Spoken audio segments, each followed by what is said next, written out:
Doctor ortho, अब दर्द भी घुटने टेकेगा।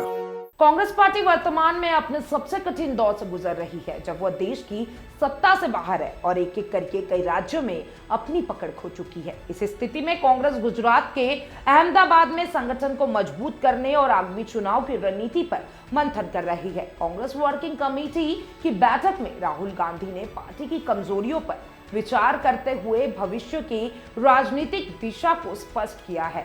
उन्होंने ओबीसी समाज और मुस्लिम समुदाय के मुद्दों पर अपनी पार्टी को फोकस करने के लिए कहा है और मजबूत करने की बात भी कही है, जिससे कांग्रेस का उद्देश्य अपने राजनीतिक आधार को और बढ़ाना है। चलिए इस खबर के डिटेल के बारे में बताती हूँ। नमस्कार, मैं हूँ अंकिता शुक्ला। स्वागत है आपका चैनल फॉर न्यूज इंडिया में। राहुल गांधी ने बैठक में यह माना कि कांग्रेस लंबे समय से दलित, मुस्लिम और ब्राह्मण समुदाय के मुद्दे में उलझती जा रही है, जबकि ओबीसी समाज से कांग्रेस का समर्थन लगातार घटता गया है। उन्होंने ओबीसी वर्ग की अहमियत पर जोर दिया और कहा कि पार्टी को उनके हितों की रक्षा के लिए कदम उठाना चाहिए। इसके अलावा महिलाओं का समर्थन भी जुटाने की आवश्यकता पर बल दिया गया। राहुल गांधी ने यह भी कहा कि कांग्रेस को अल्पसंख्यकों, विशेषकर मुस्लिम समुदाय के मुद्दे पर बिना किसी डर के खुलकर बात करनी चाहिए, भले ही इसका विरोध हो। कांग्रेस अब अपनी रणनीति को सामाजिक और आर्थिक न्याय की दिशा में आगे बढ़ाने के लिए तैयारी कर रही है। कांग्रेस दलित, ओबीसी और मुस्लिम समुदाय को जोड़ने के लिए जातिगत जनगणना की पैरवी कर सकती है। साथ ही आरक्षण की 50% सीमा को खत्म करने की बात भी प्रभावित हो सकती है।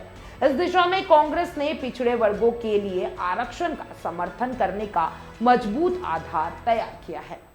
कांग्रेस का ध्यान अब ओबीसी समुदाय पर केंद्रित है, क्योंकि देश में ओबीसी, दलित और आदिवासी मिलाकर कुल 75% आबादी का हिस्सा है और इस समुदाय का राजनीतिक प्रभाव बहुत बड़ा है।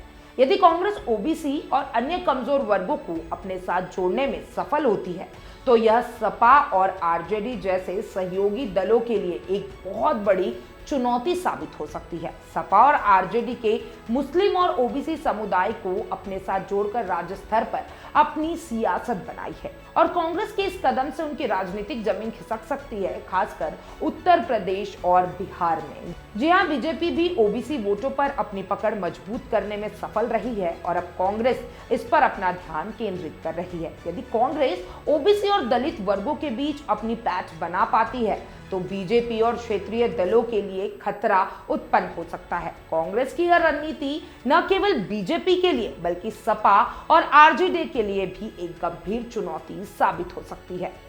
देखिए, आरजेडी और कांग्रेस और जो भी विपक्षी गठबंधन है, सब इंडिया गठबंधन के तहत चुनाव लड़ रहे हैं। अभी बिहार में चुनाव होने वाले हैं इस साल के अंत में और आरजेडी और कांग्रेस वहां भी मिलकर चुनाव लड़ रही है। लेकिन देखिए, जिस तरीके से कांग्रेस अपनी रणनीति तैयार कर रही है, कहीं ना कहीं आरजेडी के लिए ये खतरा का संकेत है। तो आप क्या सोचते हैं इस खबर के बारे में, मुझे कमेंट बॉक्स में जरूर बताइएगा और तमाम ऐसे अपडेट्स के लिए चैनल फॉर न्यूज इंडिया के साथ बने रहे। डॉक्टर ऑर्थो, अब दर्द भी घुटने टेकेगा।